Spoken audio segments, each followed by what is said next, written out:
3 etapas.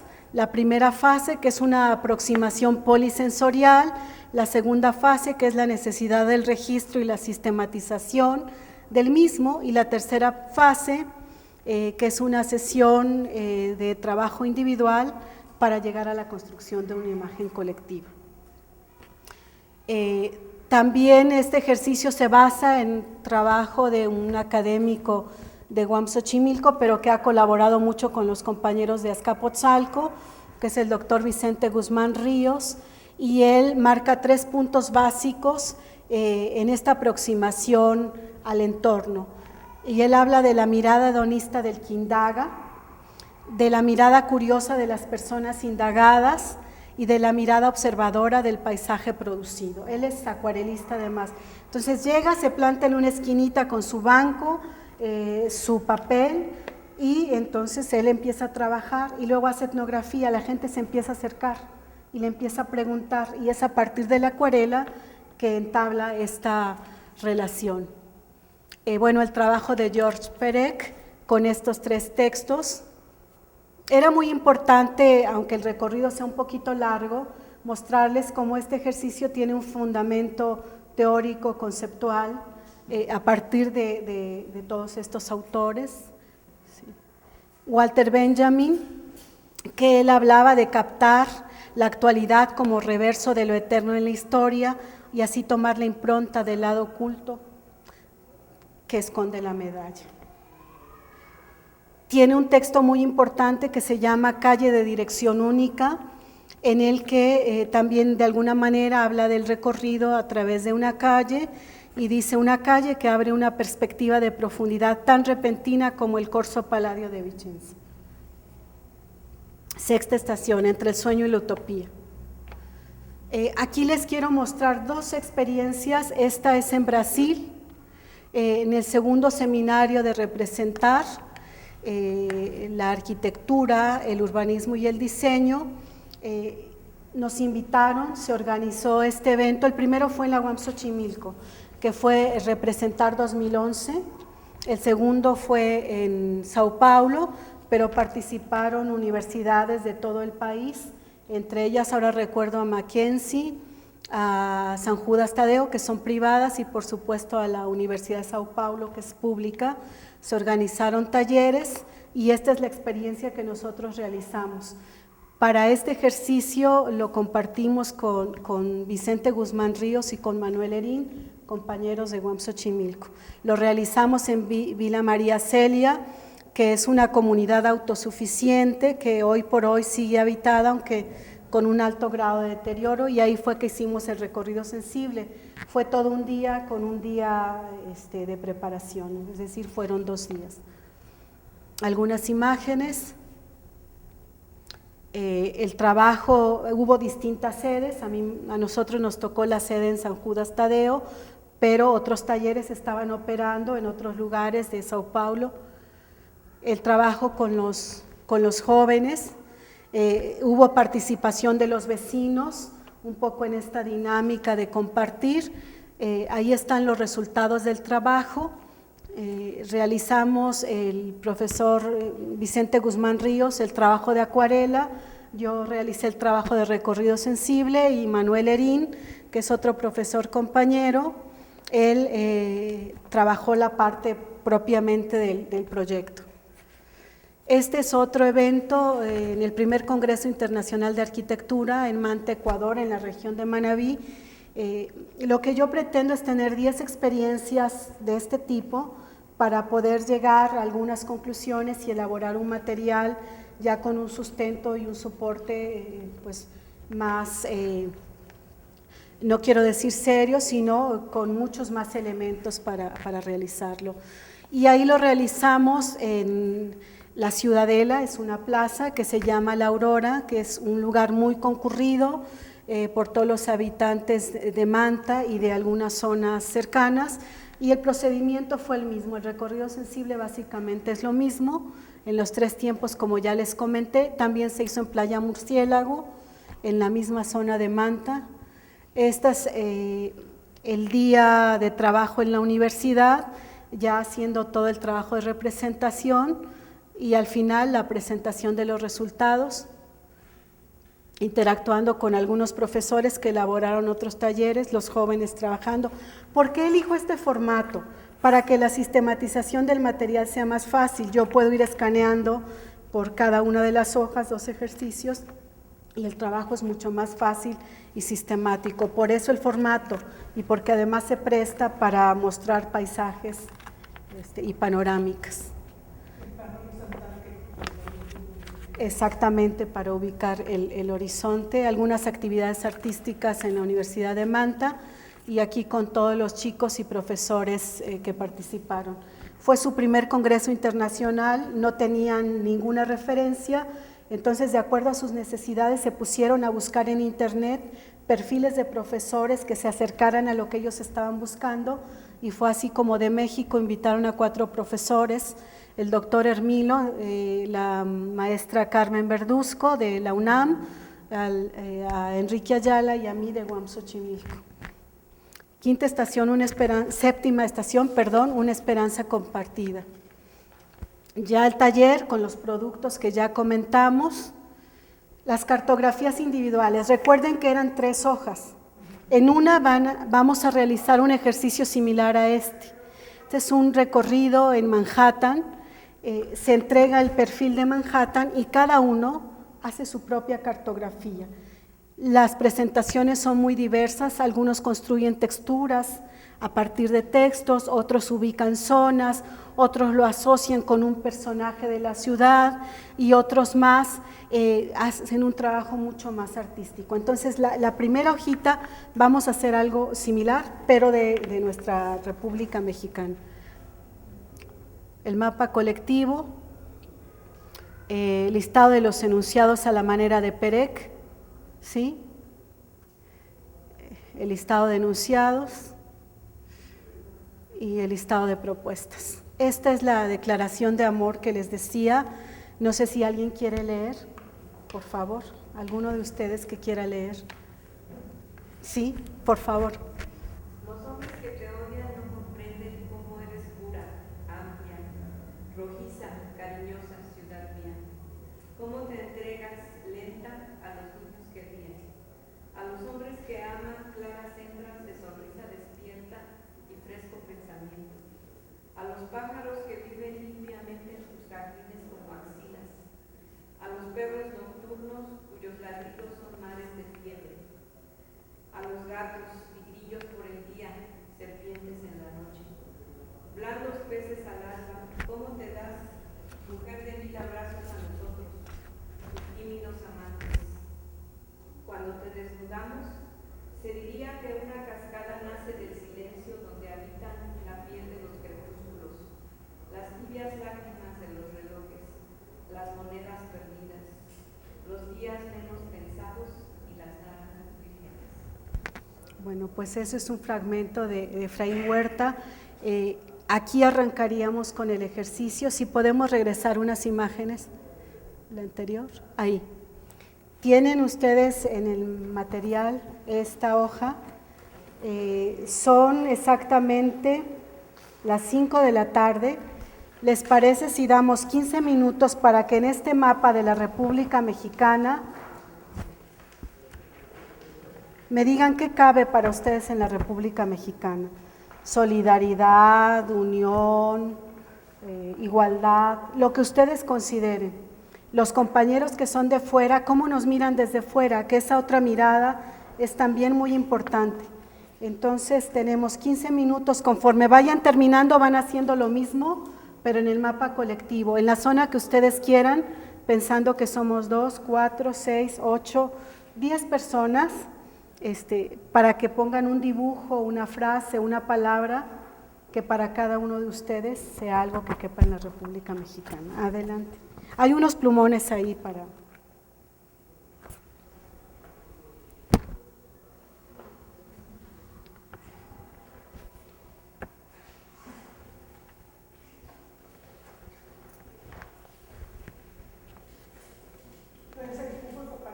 Dibujos, palabras, frases, o a lo mejor a partir de una poesía, o ambos, puede ser algo mixto.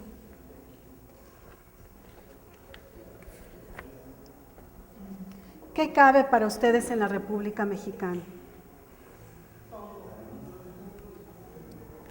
Aquí hay más bolsas, maestra, si quiere. Ah, yo traigo. Yo ahora le paso. Sí.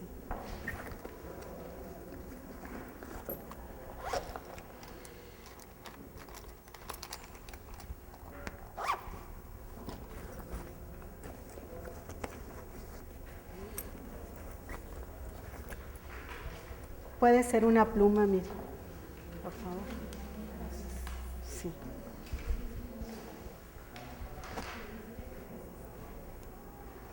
O si alguno prefiere empezar con el colectivo igual y luego terminan, así vamos aprovechando al máximo el tiempo.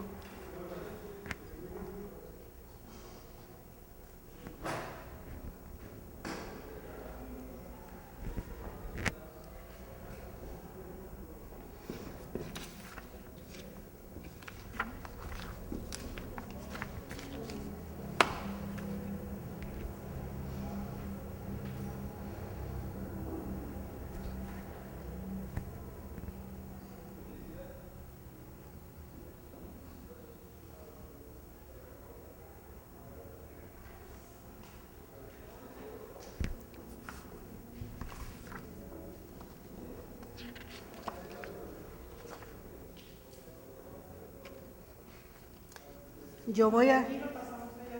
Sí, alguna de las frases o una parte que querramos compartir de manera colectiva va en el otro medio. ¿Y en estas tres? Ahora que terminemos esto, les comento que para aprovechar el tiempo voy a leer solo para hacer un fondo y no le pongan demasiada atención, solo quiero que escuchen. Es la introducción de Diane Ackerman de Una historia natural de los sentidos. El mundo es un manjar sabroso para los sentidos. En verano puede sacarnos de la cama el aroma dulce del aire que se cuela como un susurro por la ventana del dormitorio. El sol, jugando a través de las cortinas de tul, le da un efecto de moaré y la tela parece estremecerse de luz. En invierno, uno puede oír el ruido madrugador de un cardenal arrojándose contra su reflejo en la ventana del dormitorio. Y aún, dormido, entender ese sonido, sacudir la cabeza con resignación, saltar de la cama, ir al estudio y dibujar la silueta de un búho o algún otro predador en un papel, y después pegarlo en la ventana.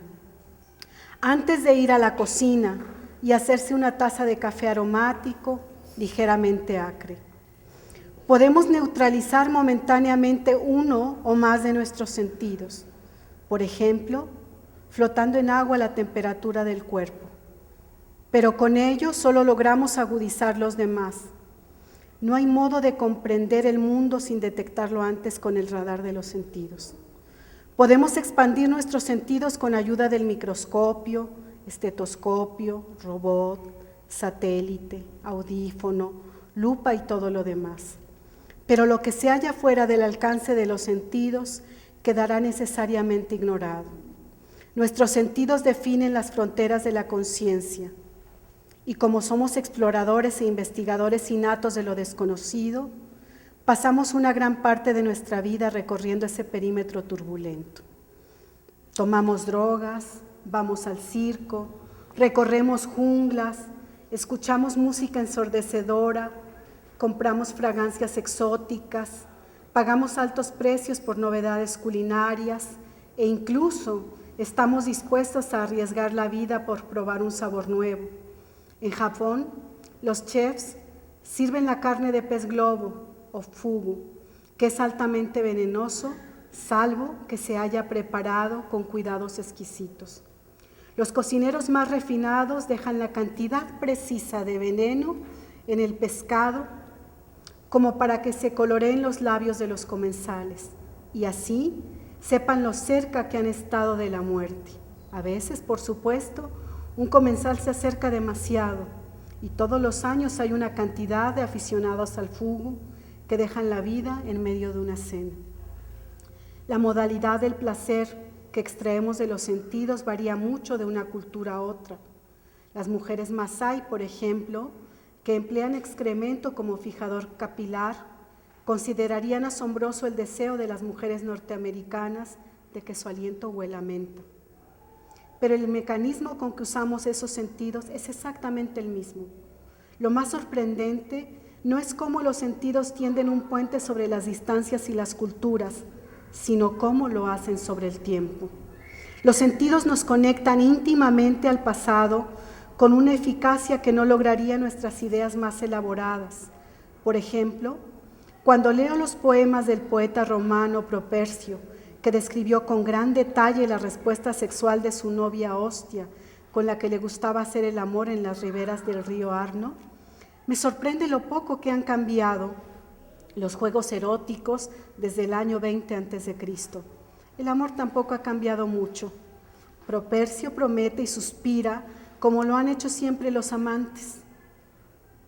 Más notable es que el cuerpo de ella sea exactamente el mismo cuerpo de una mujer que viva hoy en San Luis o en la Ciudad de México o en Santiago de Chile.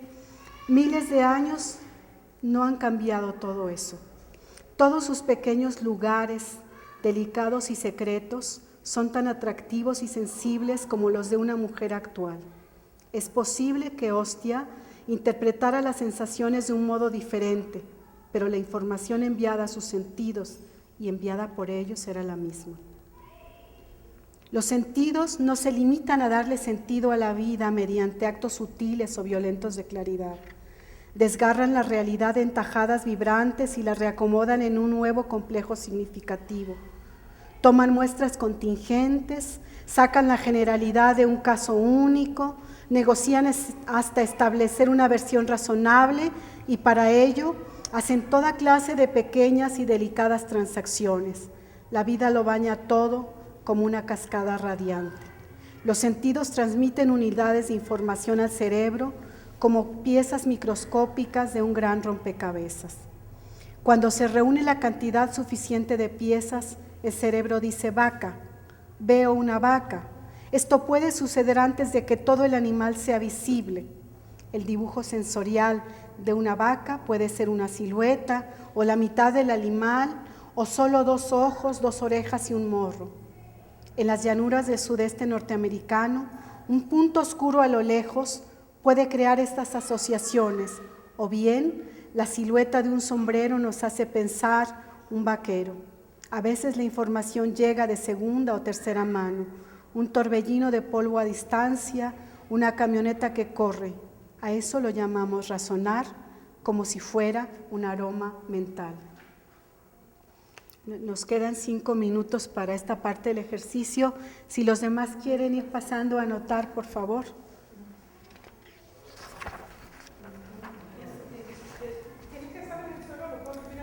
Lo podemos subir a la mesa, claro. Sí.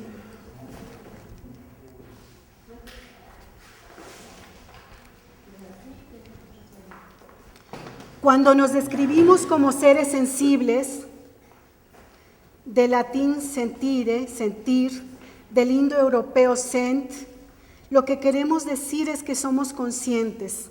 El significado más literal y amplio es que tenemos percepción sensorial. En inglés existe la expresión to be out, estar fuera de sus sentidos, para representar la locura. La imagen de alguien arrancado de su cuerpo, vagando por el mundo como un espíritu desencarnado, parece imposible. Solo a los fantasmas se los representa como ajenos a sus sentidos, lo mismo que a los ángeles, liberados de sus sentidos. Preferimos decir, si lo hemos pensado como algo positivo, por ejemplo, el estado de serenidad trascendental de las religiones asiáticas. Ser mortales y sensibles es a la vez nuestro pánico y nuestro privilegio. Vivimos atados a la traílla de nuestros sentidos. Aunque ellos nos permiten expandirnos, también nos limitan y restringen. Pero debe reconocerse que lo hacen hermosamente. El amor es también una hermosa restricción. Necesitamos volver a sentir las texturas de la vida. Gran parte de nuestra experiencia en la vida norteamericana del siglo XX es un esfuerzo por apartarnos de esas texturas. para caer en una rutina de desnudez, simplicidad, puritana solemnidad, despojada de todo lo que puede parecer sensual. Uno de los grandes sensoriales de todos los tiempos, no Cleopatra, Marilyn Monroe, Proust, ni ningún otro de los voluptuosos clásicos, fue una mujer diminuta, disminuida, que carecía de varios sentidos, ciega, sorda, muda. Helen Keller tenía sus restantes sentidos tan finamente sintonizados que cuando ponía la mano sobre la radio para gozar de la música, podía captar la diferencia entre los bronces y las cuerdas.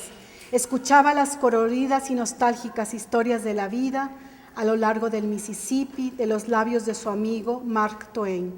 Escribió extensamente sobre los aromas, gustos, texturas y sensaciones de la vida que exploró con voluptuosidad de una cortesana, a pesar de estar incapacitada. Pocas personas de su generación tuvieron una vida tan plena como la suya. Y ahí continúa la lectura, en realidad era para hacer un fondo. Estamos por concluir esta etapa.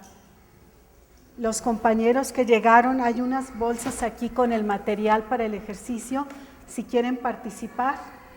Igual nos adelantamos en este mapa, pueden hacer un dibujo, escribir una nota que diga qué cabe en la República Mexicana.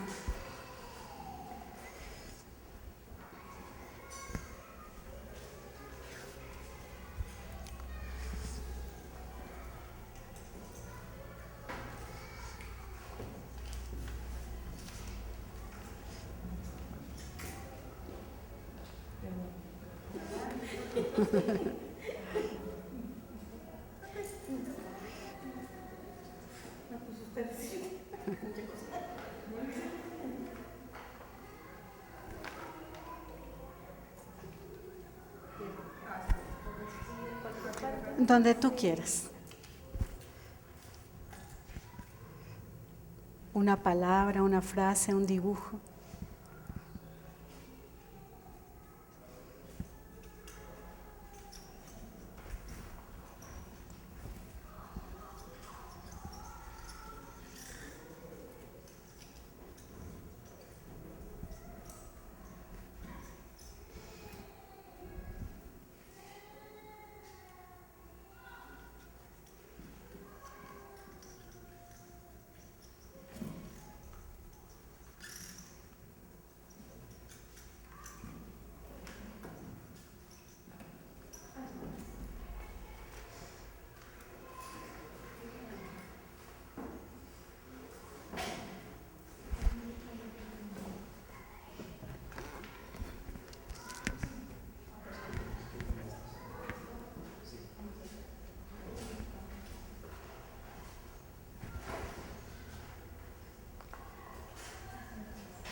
¿Podemos ver la siguiente imagen?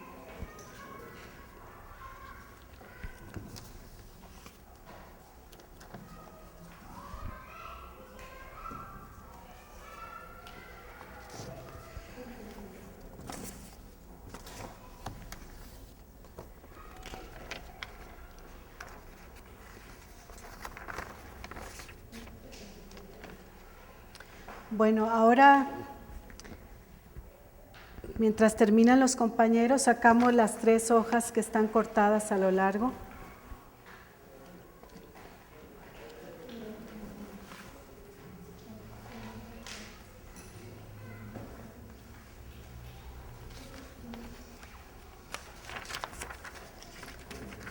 Y también sobre la República Mexicana vamos a escribir ahora una frase a la manera de Perec.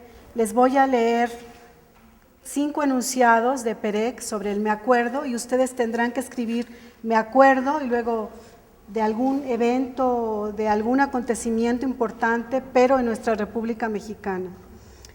Perec dice, por ejemplo, me acuerdo de los anuncios publicitarios pintados en las fachadas de las casas.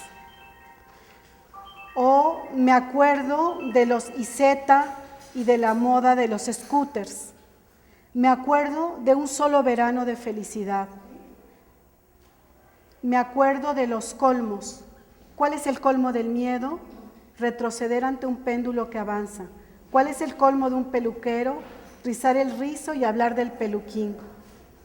Dice, me acuerdo de que me aboné al club del libro y de que el primer libro que les compré fue Trotamundos. Entonces, a la manera de Perec, ustedes sobre esa hojita escriban un me acuerdo de México, de la República Mexicana, de Guadalajara. Finalmente, todo es la República Mexicana.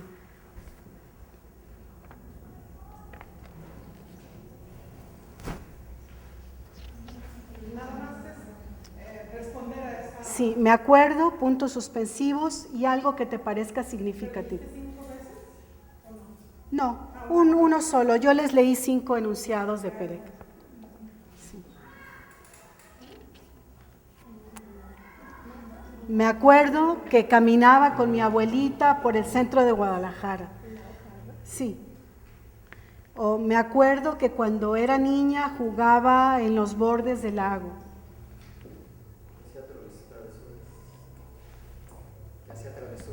También, Roberto.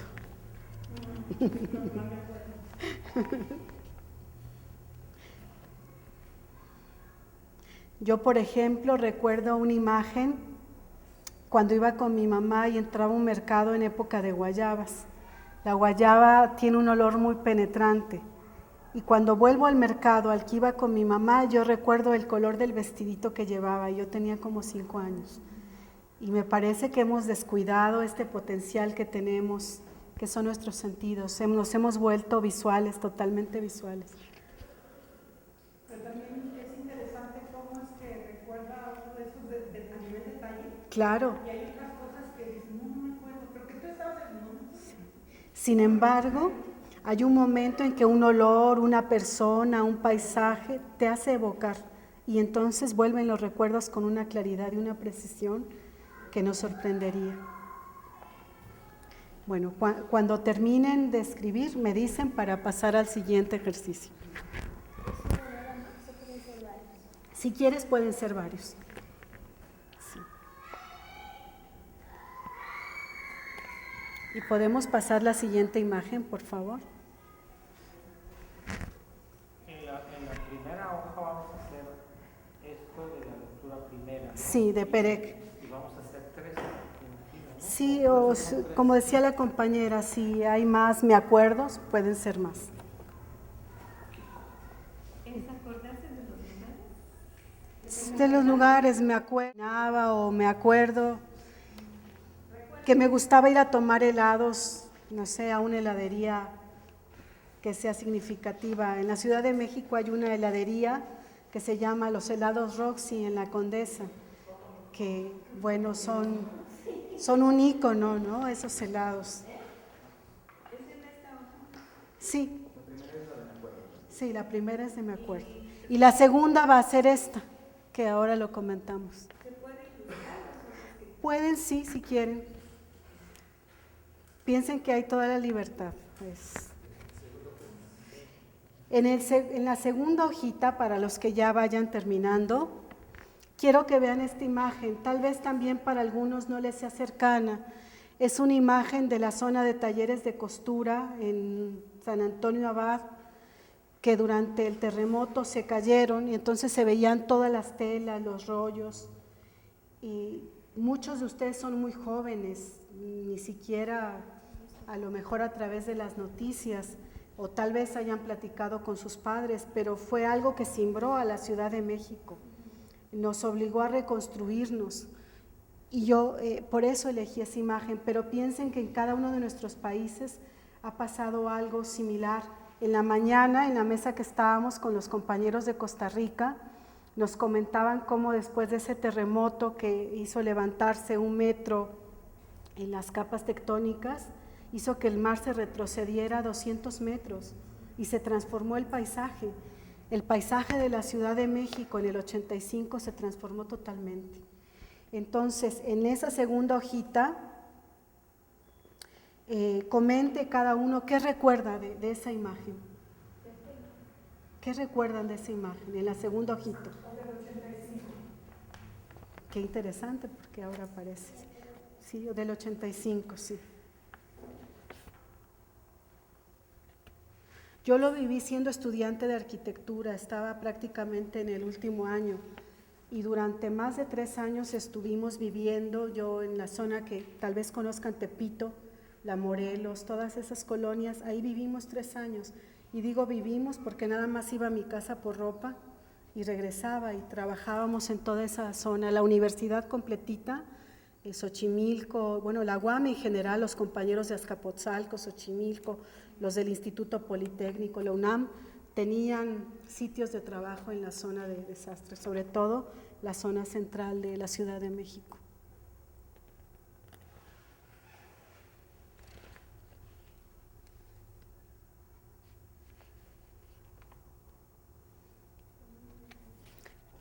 Recuerdo caminando por Reforma que el Hotel Continental era un hotel muy famoso en esa época, donde bailaba una violinista que se llama Olga Riskin, que tal vez algunos lo recuerden.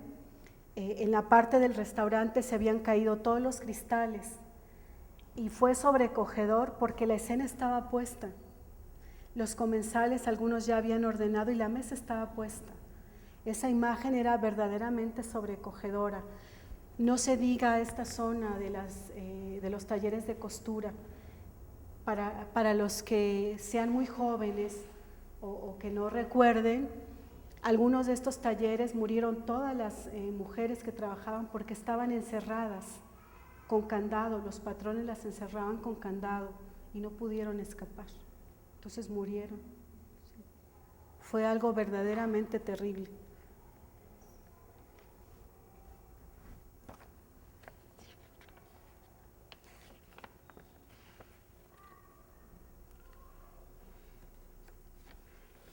Podemos pasar a la siguiente imagen.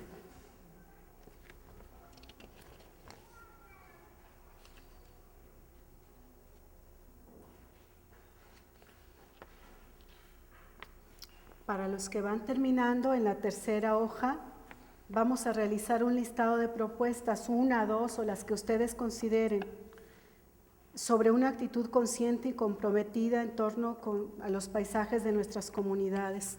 Recuerden la poesía. Entonces piense cada uno y escriba sobre esta actitud consciente y comprometida con los paisajes, cómo preservarlos, cómo revertir los daños a veces ya causados a nuestros paisajes. Puede ser paisaje urbano, puede ser un paisaje natural. Aquí mostramos un paisaje urbano. Para los que no estuvieron en la mesa de los compañeros de Costa Rica, me gustó mucho, fue muy interesante porque era un grupo de trabajo, de investigación y cada uno pudo profundizar en una parte, de manera que nos dieron pues un panorama bastante detallado. Me pareció en ese sentido un muy buen ejercicio como grupo de trabajo. En la segunda hoja, sobre la imagen que veíamos del 85, que tú escribas algo sobre eso, ¿qué te hace pensar? Comenta sobre ello. Y ya en la última hojita, es decir, la tercera, alguna propuesta que nos comprometa de una manera consciente a preservar el paisaje. Y qué ordenados somos, porque estamos justo para tener la media hora de reflexión colectiva.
¿Perdón?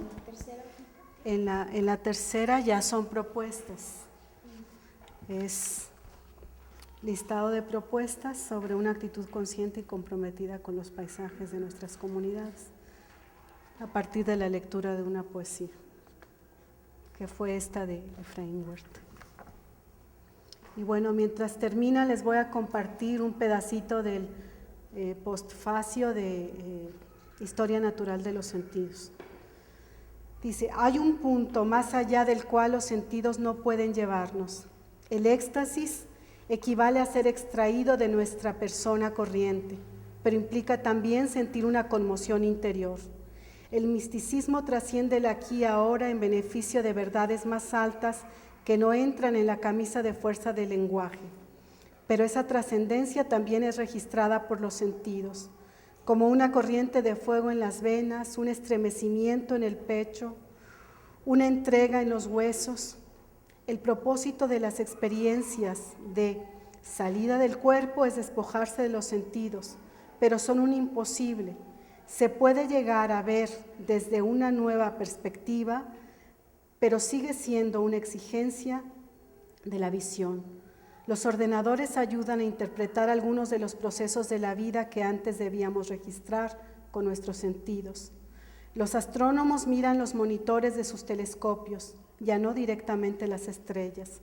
Sin embargo, seguimos utilizando nuestros sentidos para interpretar el mundo de los ordenadores, para ver los monitores, para juzgar y analizar, y para planear nuevos sueños de inteligencia artificial. Nunca abandonaremos el palacio de nuestras percepciones. Si estamos en una mazmorra, es una mazmorra palaciega y exquisita, y aún así, como prisioneros en una celda, golpeamos contra nuestras costillas desde dentro, las sacudimos y pedimos que nos liberen. Hay tanta variación física entre la gente. Algunos tienen el corazón fuerte, unos las manos más firmes que otros, algunos tienen mala vista, que es lógico que los sentidos varíen también, pero nuestros sentidos coinciden en buena medida, tanta que los científicos pueden definir una onda roja, diciendo que la produce una vibración de 660 milimicrones, lo que estimula a la retina a ver rojo. Las notas pueden definirse con precisión equivalente, lo mismo que las temperaturas en que empezamos a sentir frío o calor. Nuestros sentidos nos unen en un campo común de gloria provisional, pero también pueden marginarnos, a veces brevemente, o como en el caso del artista, durante toda una vida. Y continúa, para que después, si quieren, lo lean en la tranquilidad de una tardecita con un café o un vinito o una cerveza. que ahora por la tarde se nos antojaba una cerveza, pero nos pareció impropio a Roberto y a mí. Íbamos a llegar con aliento a cerveza, que por cierto es cumpleaños de Roberto. Sí. De aquí a Sí. Sí. Roberto fue mi profesor en la UAM, en arquitectura. Ya, algunos años, muchos años. Sí.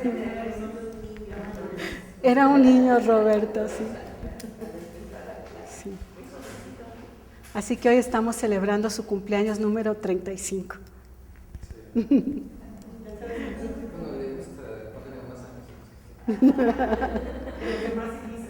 Sí. Pues estamos justo en el tiempo prometido, nos falta media hora. Si quieren, damos unos minutitos. Y si quieren pasar las hojitas de los ejercicios. Sí, por favor, sí.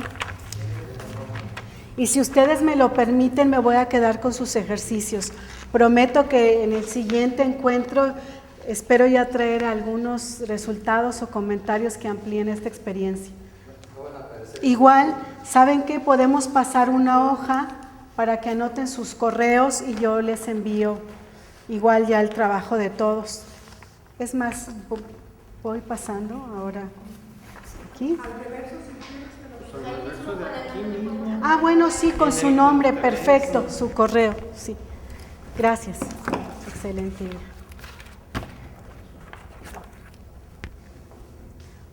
Y pediríamos a algún voluntario o voluntaria que nos hable de la experiencia mientras yo organizo un poquito los ejercicios para que los comentemos al final. Sí, yo te quiero comentar. Muy bien.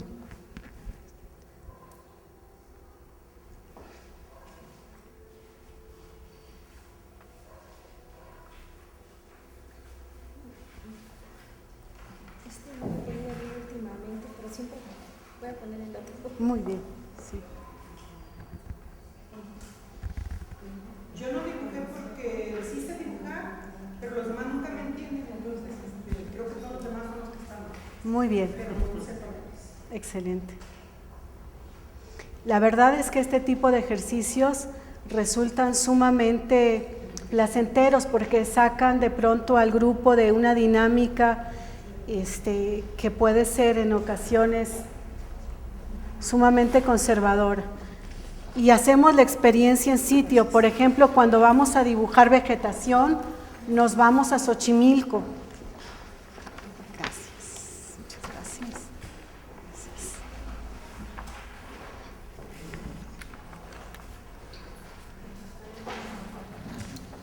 Gracias. Es el mapa también. Sí, también su mapa y las 3 hojitas, por favor. ¿Al mapa también? Sí, por favor.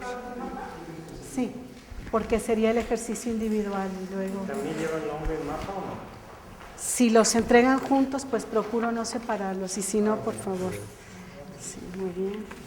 Gracias. ¿No le hace que sea pirateado de Google Earth?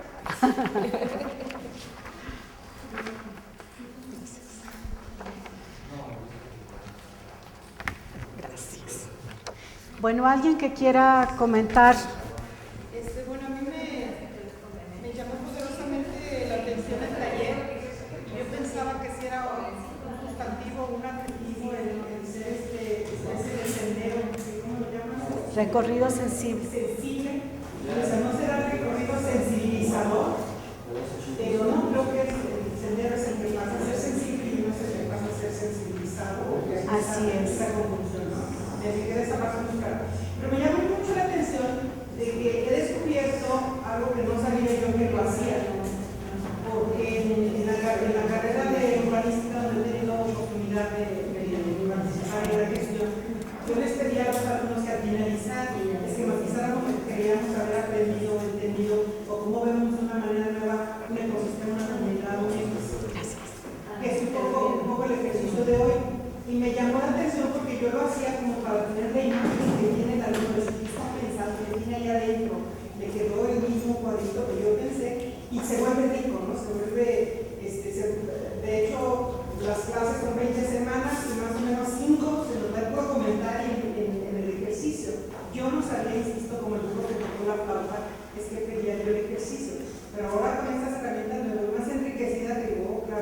Pero aquí lo sorprendente, pero les puede parecer fuera de foco, yo soy bióloga. Yo soy una bióloga que me toca incursionar en carreras que aparentemente están distintas, pero siempre encuentro dónde incrustarme y dónde compartir o dónde incidir en este cambio. Insisto, esta que no sabía que era propiamente una técnica o que no la manejaba yo como tal, me resulta muy rico haber entendido, haber comprendido, participado en esto, porque me voy con otra visión o con otra manera de medir o de utilizar el ejercicio, ¿no? Ese es el comentario que les comparto. Me haces recordar una discusión que tuvimos con el grupo, porque de pronto el trabajo cualitativo en la academia era un tanto tachado de poco serio, siempre la parte científica, la parte dura, pero justamente en una de estas experiencias llegó a nuestras manos a través de la doctora María Eugenia Castro, una profesora colombiana, el método sensible de Bester que les comentaba, y nos dimos cuenta cómo el recorrido sensible, que era una experiencia que yo hago desde hace muchos años con mis grupos, era una parte de esto que ella científicamente realizaba. El método sensible de Bester, como su nombre lo dice, permite trabajar información cualitativa y arrojar luego datos duros. El diseñador de este método, no recuerdo si es un japonés, no estoy segura. La doctora María Eugenia Castro trabaja muy bien el método, pero ahora lo que hemos hecho es hacer esta experiencia compartida. Y la primera aproximación es a través del recorrido sensible. Usamos fotografía, usamos video, trabajo etnográfico con la comunidad, y luego ya ella con su grupo trabaja con el método sensible de Bester. Entonces es trabajo científico y trabajo sensible, trabajo cuantitativo y trabajo cualitativo. Sí, adelante. Me lleva a la reflexión también de que este método de interpretar los espacios es una forma de aprendizaje del espacio. Por ejemplo, cuando uno va recorriendo los paisajes, puede uno darse a la tarea, ya sea de tomar fotos y de interpretar el paisaje para lo que nosotros queramos, para impartir clases, para inferir cómo se hace el manejo de tal cosa, de la vegetación, qué sé yo. En la medida de que cada quien va a tener su interés. Y me recuerdan a una investigadora argentina que sigue decir que era buenísima para dibujar. En 2 por 3 dibujaba a mano alzada, una cosa increíble, pero además dibujaba con 3 o 4 líneas un chorro de cosas. La forma, la flotación, la gente como comían los jarones, o sea, impresionante, ¿no? Claro que tenía los dotes de una capacidad de síntesis de dibujo fenomenal. Yo llevo buscando y eso me ayuda mucho a detenerme y a interpretar. Claro. Son unas buenas herramientas. Sí. Yo creo que las herramientas son ilimitadas. Particularmente nuestra universidad tiene un perfil en donde hay mucha apertura.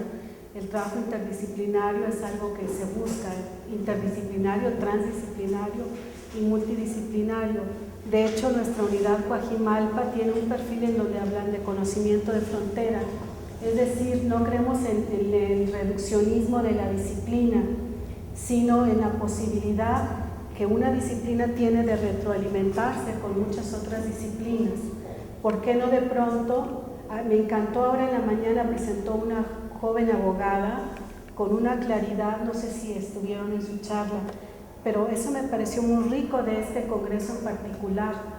También socióloga, una de las compañeras de Costa Rica, si mal no recuerdo, la última que trabajó en Managua, era socióloga.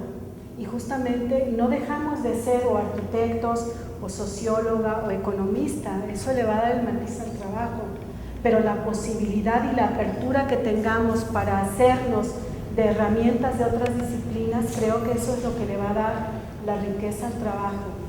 Y además, bueno, quienes trabajamos con jóvenes, porque hasta donde entiendo hay compañeros que son de grupos de investigación, pero quienes trabajamos con jóvenes, estamos justamente en esa búsqueda de métodos o metodologías alternativas que dinamicen la experiencia con el grupo, porque muchas veces se vuelve aburrido para los jóvenes, ¿no? Entonces estamos en esa búsqueda de encontrar herramientas que los dinamicen, que los hagan partícipes de la experiencia y sobre todo pensar en la construcción colectiva del conocimiento. Así como no estamos de acuerdo en la disciplina, tampoco estaríamos de acuerdo solo en la construcción individual del conocimiento. El conocimiento se construye en colectivo. Y perdón, voy a hacer una anécdota. Mi hijo mayor estudia ingeniería electrónica en la UAM Iztapalapa. Sucede que estaba el trimestre pasado a una semana de entregar el proyecto. Habían venido trabajando un simulador todo el trimestre y era una semana. Dice, mamá, no logramos que funcione. Estaban trabajando en parejas. Y el día de la entrega, que la entrega era a las 2 de la tarde, dice, mamá, me voy temprano, todavía no funciona. Y se fueron y se quedaron de ver con otros compañeros. Y cuando regresó, dice, mamá, me di cuenta de algo, tenemos que trabajar en grupo. Joaquín, su compañero, su pareja con la que él estaba trabajando, y él se llevaron todo el trimestre y por un detalle no habían logrado hacer que el simulador funcionara.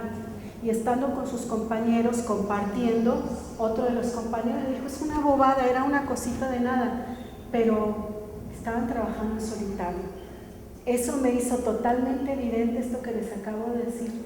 El conocimiento, lo construimos colectivamente en la riqueza que cada uno puede volcar sobre el trabajo, que es un trabajo de todos. Sucede que también a medida que ha ido pasando el tiempo nos hemos ido aislando. También una compañera en la mañana en sus conclusiones habló del trabajo individual, no recuerdo quién de las compañeras, pero es cierto, ¿no? Nos hemos ido encerrando y no hacemos del trabajo colectivo una dinámica en nuestra vida cotidiana, ¿no? Yo creo firmemente en el trabajo colectivo, en el diseño participativo, que también fue un tema que se tocó por la mañana, ¿no? Que de pronto se toman decisiones desde el despacho, desde el escritorio, cuando en nuestras universidades lo que hacíamos era diseño participativo. Les mostraba una imagen del 85. Trabajamos en las unidades de la UAM, la UNAM y el Politécnico en la zona del desastre. Y yo trabajaba en una organización que se llama COPEVI, no sé si algunos lo conozcan. COPEVI, Centro Operacional de Vivienda y Poblamiento, que luego se dividió. Pero en esa época ya nosotros estábamos trabajando hacía años en Tepito. El conocer a la comunidad y el haber trabajado con ellos de una manera participativa nos dio facilidad total cuando fue el sismo. ¿Por qué? Porque trabajamos con la señora. A ver, para que usted se imagine cuánto mide una cocina de 3x2, no hay esa capacidad de abstracción, y no porque no sean inteligentes, es una característica de nuestra disciplina. Le marcábamos en el piso, mire, de aquí a ahí son 3x2, es decir, socializar el conocimiento. Y en la medida que la persona toma conciencia de cuánto mide o se imagina con mayor claridad ese espacio de 2x3, va a tomar una decisión mucho más asertiva, ¿no? Entonces el diseño participativo me parece que es una herramienta que también hemos dejado de lado por las prisas, por los tiempos, porque vivimos en un mundo donde el tiempo es oro y movilizarnos es una ley de cada día. Pero el diseño participativo, desde nuestro punto de vista como universidad y el trabajo en comunidad, así como Coajimalpa es conocimiento de frontera, Xochimilco se caracteriza por trabajo con la comunidad. Entonces yo creo que sigue siendo y debería ser una alternativa, creo. Y es un reto el diseñar estructuras flexibles para la participación. Así es. Ciudades con estructuras flexibles para la participación y para la pluralidad, porque la ciudad la construimos todos. Y entonces no estamos diseñando ciudades flexibles ni espacios arquitectónicos flexibles para la participación, para nuestras versiones, necesidades, que son muy plurales. Y diseñar espacios flexibles automáticamente nos lleva a espacios incluyentes. Está de alguna manera implícito, subyace en el término, ¿no?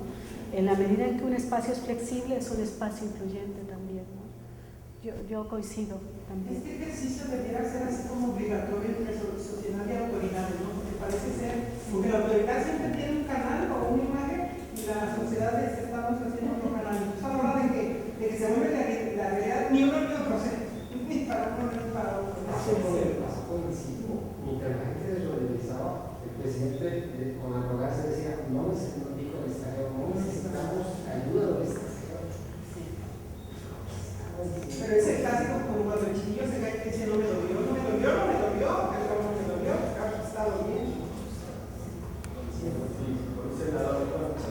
Por ese lado quisiera reforzar lo que comentaba con respecto a esta lejanía, ¿no? de la academia y con las autoridades también supervisando esta situación. ¿Qué sucede con los planes de ordenamiento de políticas territoriales?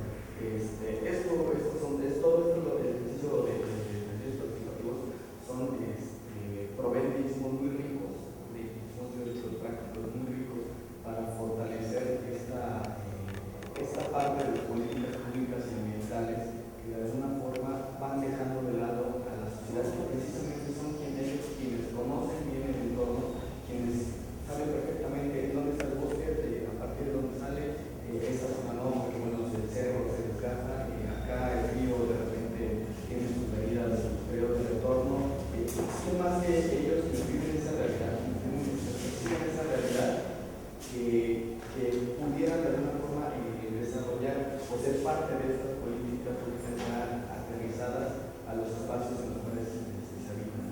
Sucede para la Cobertura, sucede mucho aquí en Jalapa. No hay ya un orden, ya la ciudad está en una unidad total, precisamente una falta de planeación en donde simplemente se podría cuando tuviera un espacio libre, un espacio vacío, cuando tuviera un plazo, cuando tuviera un funcionamiento, pues es un cuello de botella realmente, ¿no?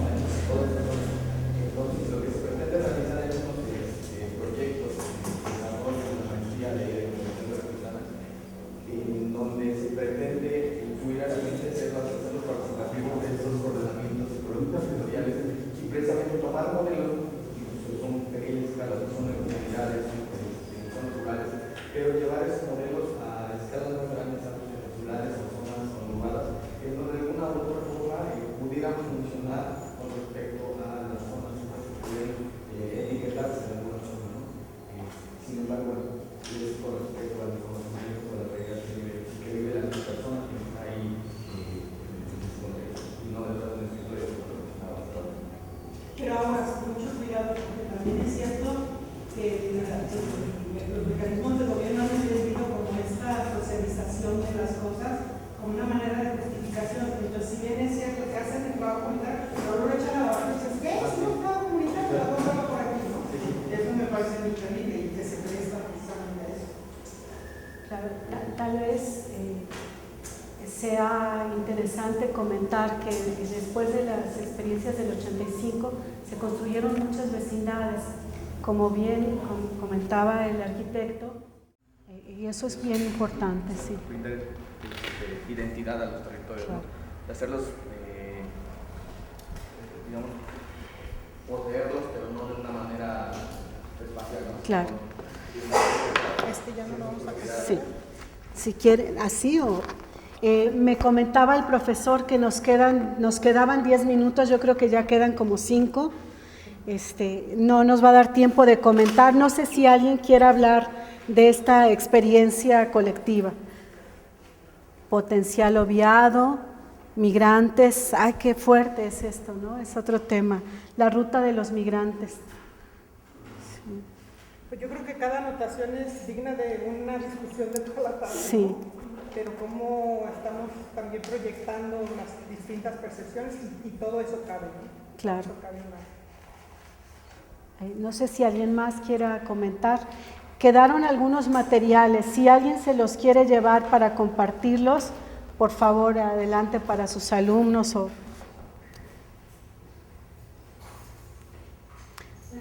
considero Sí, en realidad muy lindo el taller porque realmente uno tiene que emocionarse con lo que está alrededor.